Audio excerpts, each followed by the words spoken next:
abadukurikira ku rubuga mu ntara makomine barumva turiko tugira recensement twise recensement des personnes assassinées ou disparues.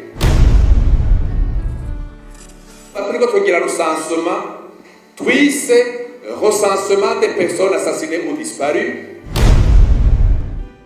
Barumva turiko tugira recensement twise recensement des personnes assassinées ou disparues. Recensement des personnes qui ont sauvé les autres, protégé les autres, recensement des auteurs, des assassinats, mais aussi recensement des biens spoliés. Ishure ry'abarundi bose ni ishure ribategurira guca bugufi, guhariranira, gusubiza hamwe iterambere hamwe no kuroranirwa. Tubandanye urugendo maze tugaruze umunezero satani yatunyaze. Ikintu gihambaye leta y'u Burundi yakoze itariki 28 ukwezi kwa kane umwaka wa 2023, 28 avril 2023, biciye muri Cour suprême harabaye urubanza rukomeye. Ubwo rubanza mu Gifaransa ndabivuge cassation et annulation des jugements des conseils de guerre de Gitega et de Bujumbura, za manza za urubanza abarundi benshi cyane cyane b'abahutu bamwe bagatabwa mu binogo rusange. Abari ngaha batari bwavyumve bamenye ko iyo jugement iriho. Twaragiye kumviriza intahe ishashe. Iyo jugement twarose na kopi yayo. Umuntu yo batarayironka muri severe yaturondeye twomuha agakopi. Jugement du 28 avril 2023 portant annulation et cassation des jugements des conseils de guerre de mai 72. Iyo jugement ivuga iki majambo nkane makuru makuru. Icambere, iyo jugement ivuga iti le procès du 28 avril 2023 décharge la mémoire des victimes. Biswe abameje. Décharge la mémoire des victimes. Biswe abameje. 2. Iyo jugement ivuga iti amadecision yafashe en 72 mai na konsekanse zavyo bimwe byo gutwara amazu, gutandaza, gutwara vyose birabaye annulé et tous les effets. Iyo jugement turayifise harimo muri dispositif ingingo zine nkuru mvuzo zibiri. Mwumve ko abarundi yaba badukurikira hari ibintu bumenya ko leta imaze gutangura gukora. Mugabe niyo jugement bwirishike ko nuko vyasohotse ko mu recommandation ya CVR ihaye parlement ikabijana muri gouvernement à travers le ministère de la justice bikaca kuri procureur général de la République bikatiriza muri Cour suprême. Iyo procédure yifise nashatse kubabwira yuko la CVR mu Kigobe itanga recommandation 10, zigenda muri parlement. Nizo zavyaye une de ces actions judiciaires yitwa une action politique parce que c'est le gouvernement qui age. Ico rero gitanze ko inkuru ihambaye mugabo gikurikiye ko ari kintu gihambaye.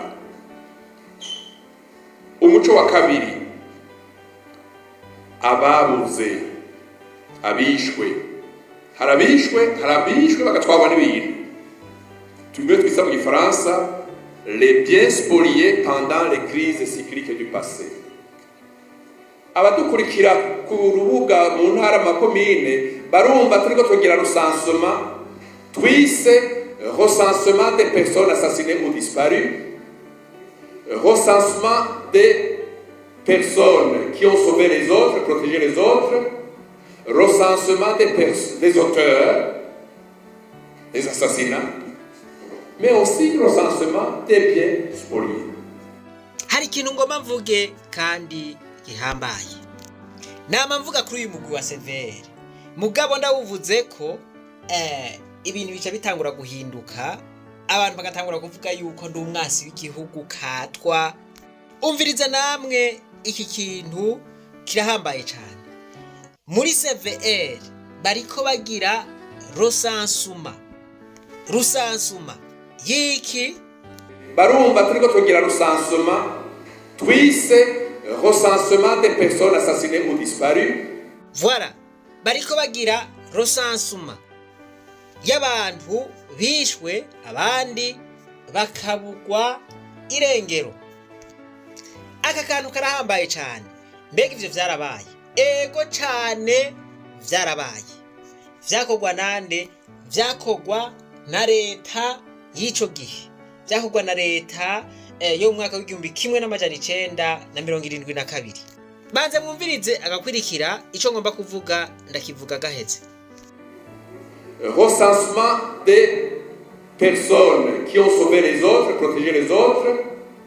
Ati bariko bagira rusansuma y'abantu bakijije abandi. Recensement des auteurs. Bariko bagira rusansuma y'abakoze ibyaha by'ubwicanyi. Mbega harabaye ubwicanyi? Ego cyane harabaye ubwicanyi. Les assassinats, mais aussi recensement des biens spoliés. Ati kandi hariko haraba rusansuma y'ibintu vyibwe canke vyanyazwe, ibintu vyasagaswe. Mu nkundire rero ngaruke kuri kimwe yaherako. Bariko bagira rusansuma y'abantu bishwe kandi bakabugwa n'irengero. Ico gihe abantu barasombwa bakuwe mu mihana yabo, bamwe bikamenyekana yuko bishwe, abandi nabo bakazokwitega yuko bagaruka bagahebura n'imivyimba yabo ntibayibone. Muri abo harimwo abo mubona bahambwa mu binogo rusange. Ibi bintu rero ni ibintu bibabaje cyane. Ababikorera abarundi bakomerekeje imitima y'abantu benshi. Gushika n'ubu iyo mitima ntirakira. Rero severe kubona iriko irakora ibintu nk'ivyo ni vyiza cyane. Iyo leta ya Micombero yarakoze amarorerwa. Ndushobora kwivuna abanyagihugu bawe batekanye, ungubahora ubwoko bafise basangiye n'abicanyi baje kwica abandi banyagihugu bawe, ahubwo batabarira rimwe bose hamwe. Ndushobora kucuja kwica ibibondo biri ku ishuri bikagenda amazima yongo. Urumva rero nta mpari zikwiye. Ivyo twe tubona, ivyo twebwe aho duhagaze muri MSD, nuko ubutegetsi bwari buriho mu 72 bwishe abantu bo mu bwoko bw'abahutu baciye ubwenge, bari bize amashuri, n'abandi bari bifise, kandi bikaboneka ko vyari mu nteguro, kuko barabarondera ku mpapuro, barabarondera baba bazi, no kuvuga yuko vyari biteguwe. Ikindi ca gatatu nuko vyaboneka yuko bashaka bose kubamara, kubica bose bakabamara. Ibi nta nuwo biharira, vyagenze uko nyene. Severe rero kubona iyo biri kwirabikora ko ni vyiza. Ariko rero mwumva kakana igituma nama mvuga nti umugwi CVR vyoba bigoye, mbere ntibinashoboka ko boshobora gukora ibintu ukanywanisha abarundi koko. Rero njamutangura kuvuga ngo wewe n'umwasi w'igihugu. Oya, banza mwumvirize, sindi umwasi w'igihugu jewe. ibintu bihengaraye ntavyo dukunda. Aho jewe nama mpagarara rero naha leta ya Micombero yaramaze abarundi, yaramaze abantu, nivyo. Mbega leta ya CNDD-FDD yoba imaze kugandagura abantu bangahe?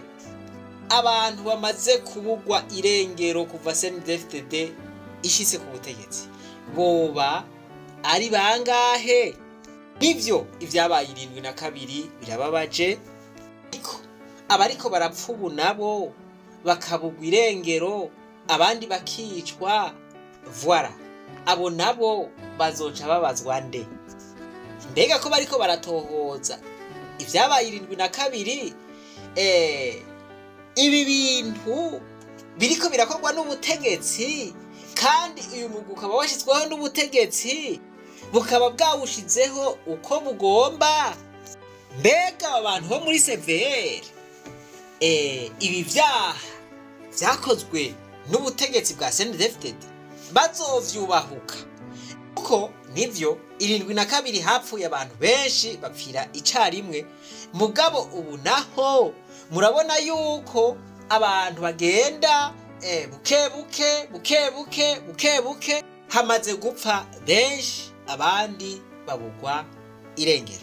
Kandi abo babugwa irengero rero abandi bakicwa, hari abo usanga ari abana canke ari abuzukuru babo bapfuye canke babuzwe irengero 72. Ibi bintu none kugira ngo bidadanuke, abakora ako kabi nabo bamenyekane, vyokorwa n'iyi CVR iriho canke hotogwa iyindi CVR? Mbega iyo CVR yotogwa n'ubutegetsi buriho? Iki kibazo rero gica kiba ingimbirane. Ni gute wogomba kurondera ubutungane bw'abapfuye 72 kandi nawe wasubiye gukora amakosa nk'ayakozwe 72, naho bitari ku rugero rumwe? N'imiryango ingahe ituntuye kino gihe kubera biciwe ababo, kubera ababo babuzwe irengero? Iyo vyakorwa nande? Ninde yobibazwa? Ni leta iriho kino gihe. Tubandanye ivyo bariko barakora, sinavuze ko ari bibi, mugabo aho tuca twibaza akabazo, ibiriko birakorwa ubu navyo bizobazwa nde? Ninde azogira enquête? Ninde azogira rusansuma? Ninde azogira recensement des auteurs? Nivyo amaraso yasesetse 72 arababaje, ariko none ayasesetse ku ntwaro ya CNDD-FDD nayo twava tuyita amazi? Mbega bapfuye ku ntwaro 72 ku ntwaro ya Micombero n'abapfuye ku ntwaro ya CNDD-FDD ntibaba barakumwe? Umuntu yo kwibaza utubazo twinshi. Nico gituma nama mvuga nti umugwi CVR urapinze, biragoye, eka mbere nivyo nashoboka yuko ushobora kunywanisha abarundi. Emwe mwumva vyogenda gute? Bovuga ivyo abandi bakoze, nabo ivyo bakoze ntibivugwe? Uko mwumva ko barukuri? Murumva nyene ko barukuri gupinze, kuri guhengamye. Nico gituma nama mvuga nti ibi ntibikorwa ku nyungu z'abarundi bose, ahubwo cane cane bikorwa ku nyungu z'umugambwe uri ku butegetsi. Aka karamaze reka mubandanye mwumviriza ivyo yariko aravuga. Tuvuye Makamba, Rutana, Karusi, Muyinga, Kirundo, turesama tuvuye Gitega, Mwaro, Muramvya, Ngozi, Kayanza, ubu dusigaje intara ya Bujumbura y'ubu, ya Meri y'ubu, ya Cibitoke y'ubu na Bubanza y'ubu, nizo zisigaye zonyene. Ubu rero koze vy'amatere autre bien spolié kubera la loi CVR shasha yo mu kwezi kwa gatanu umwaka uheze, ivyahora muri CNTB babirungitse muri CVR. Twagira tubabwire yuko CVR ni muyifashe. CVR ni organe technique mwashizeho, kuyifasha niki? Akarorero kuyifasha nuko kuva turose iyo loi shasha tutararonka remise reprise des dossiers CNTB. Dufashe turonke remise reprise dossier CNTB kugira byinjire nitugume muri flou nirutangure dans le flou. Deuxième éclairage, hariho inzu CNTB aho ikorera mu ntara, abaja mu ntara barazizi, turindiriye baduhe ibiro dukoreramo kuko hari mission tripartite présidence justice sévère yagiye kuzidentifia no kugira état des lieux, turarindiye rapport. Éclairage ya gatatu, muri loi mwaduhaye niko ndabwira inzego zo hejuru, turinda kuronka abakozi bo mu ntara babise les représentants provinciaux de la CVR. Dukeneye budget yo kwarukrita, iyo budget ntiyo turaronka. Mwavyumvise? Un organe technique, c'est un outil de l'État. Un organe technique ne peut bouger que quand il est appuyé en termes de ressources matérielles, ressources financières et ressources humaines. Muri rapport au Parlement, chaque chapitre, chaque crise, chaque violence, turagira ico bita qualification du crime, kuvyita izina. Voilà, reka naka ndakavuge ko ntaco nk'ibiba ubu navyo ibimaze kuba kuri iyi ntwaro ya CNDD-FDD byoca vyitwa izina iryahe. Kuvyita izina, tugiye kuvyita izina duca twongera ko amarekomandation akarorero au Parlement, amarekomandation au gouvernement, amarekomandation à l'Église catholique, amarekomandation à la Comibu, amarekomandation ku nzego zitandukanye. None mwumva twongera rekomandation tukongera tukaba ari twe tubishyira mu ngiro, mugabo amanote tekinike turayarungika, ayo marekomandation twayatanze, les éléments twayatanze. Hari ikibazo kimwe kiza ngaha mu nama kandi ni kiza kukiza ngo les auteurs ne sont pas connus. Banyakubahwa n'icyubahiro muri ngaha mwese ngira nsubiremo ko muri ziriya raporo duha Parlement harimwo un grand chapitre yerekeye les auteurs déjà connus. Uru document rukomeye twagwise la pyramide des responsabilités. Umuntu wa mbere yitwa Colonel Michel Micombero, agacaza 2, 3, 4, 5, 25 ans. Naho tubaza abanyarwanda twamaze kumenya bakoze ibintu twarabatanze mu nzego, mugabo inzego zirafise ingene zibikora kandi ntidusunika inzego, kandi le rythme du gouvernement n'est pas le rythme de la CVR. Nous ne sommes qu'un département technique mis en place par izo nzego zidukurira. Muravyemera abanyakubahwa? Nous ne sommes qu'un département technique. Nico gituma mutokwihebura, hari ibintu biriko birakorwa bito bito vyavuye muri suggestion na recommandation za CVR. Ni ukuvuga yuko twatanze rapport, banyakubahwa, recommandation zigasohoka zikandikwa neza. Dufashe, soyez les acteurs qui poussent vers la mise en application de certaines recommandations techniques za CVR zishika politique zishitse mu rwego. Muzamu dufashije. Hanyuma harabavuga ngo le travail de la CVR ne doit pas être élastique. N'inzego zirabivuga. Mugabo iyo bavuze bati gira n'ingoga, wari ufise 67, 69, 71, 72, 73, 45, ugacugira 88 ntega marangara, bagaca gusaba 91 attaque du parpehutu, bagaca gusaba 93 guerre civile, bagaca kuzanira morso yitwa tere autre bye yahora handi. Nuva ko bya chantier yahindutse, ritwe yahindutse, ressources zahindutse, twebwe tuzoruha dusaze haza abandi. Mugabo icyo novuga muri principe nuko justice sanctionnaire irinda kumara igihe gito, nico gituma nkwiye gushigikira kugira severe uburyo butuma dukora, kuko échauffement y'amankete twarabaze kuyironka, méthodologie y'amankete tuba turonka la vérité twarabaze kuyironka. Abakurikiye televiziyo mu minsi yose baratonye turi Ntega, mwaratonye turi Marangara, twari tugiye kugira icyo bita défricher le terrain. Ntega Marangara byagenze gute? Izo recensement tereo twebwe byifashe gute hariho ikintu tuzokora mu minsi iza twafashije muri premiere ya severe tuzogire réunion pilote ndakivuze hari Bujumbura twicarike komine Mukaza turabe le débat sur les biens spoliés pendant les crises du passé babivuga kwiki abantu baje mwari muzi ko hari abana bafite imyaka 50-40 baryamye mu nzu bakuriyemo bavukiyemo batazi ko réellement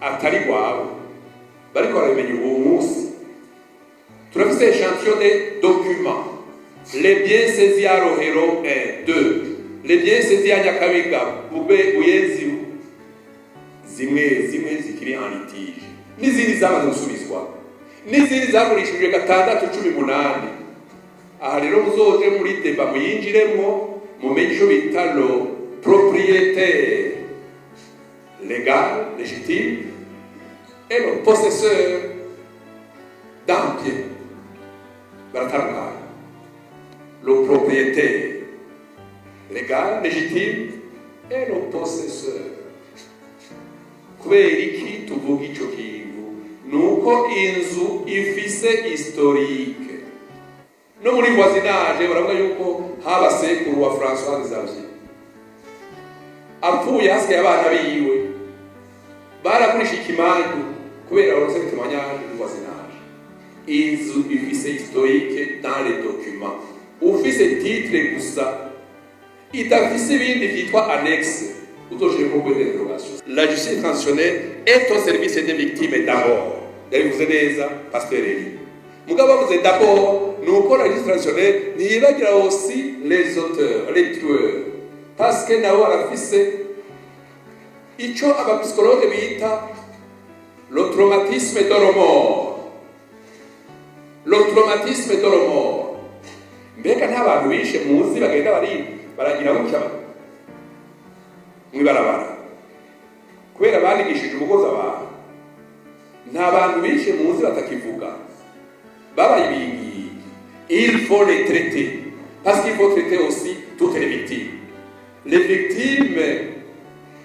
tuvuga mu Burundi muze kumuramenye icarico hari umuntu yakije abantu 10 neza turabifise mugaga tamakino rwo abantu 105 uwo musometaire mbere il a sauvé 10 pour envoyer dans les fosses communes 150 nous sommeteurs o bahiyodea nivyo bibazo ducamo reka mpeze mvuga nti réparation communautaire rusange mwacumvise ibarabara amashure ibitaro mugabo akaremereye abantu ni kamwe yita pastoreli réparation individuelle kakazu kanje ko munyakabiga kagatongo kanje ko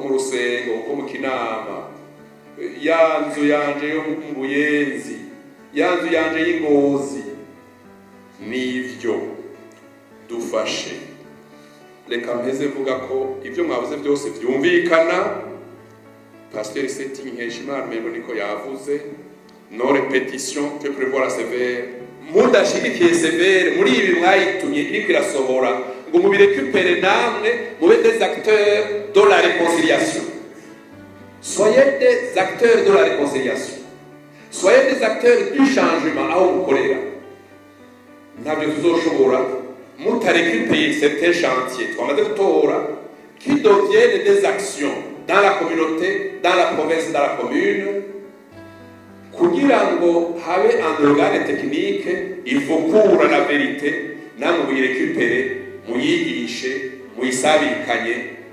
hanyuma icike chantier de la nation et non pas un chantier de la sévère yogora ukuntu yoba ari igihugu hariho ukuri kwirengagijwe kutavutswe Severe wari ukwiye kuba umugwi wigenga umugwi ukomeye umugwi ushobora gukora ku mabi yose kubayakoze bose ntimwibagire kugira subscribe jeme na partage ahasigaye rero reka twibandanize rwa rugendo rwacu maze tugaruze umunezero satani yatunyaze umuntu atarashika mu ishuri ry'abarundi bose tumuhaye kaze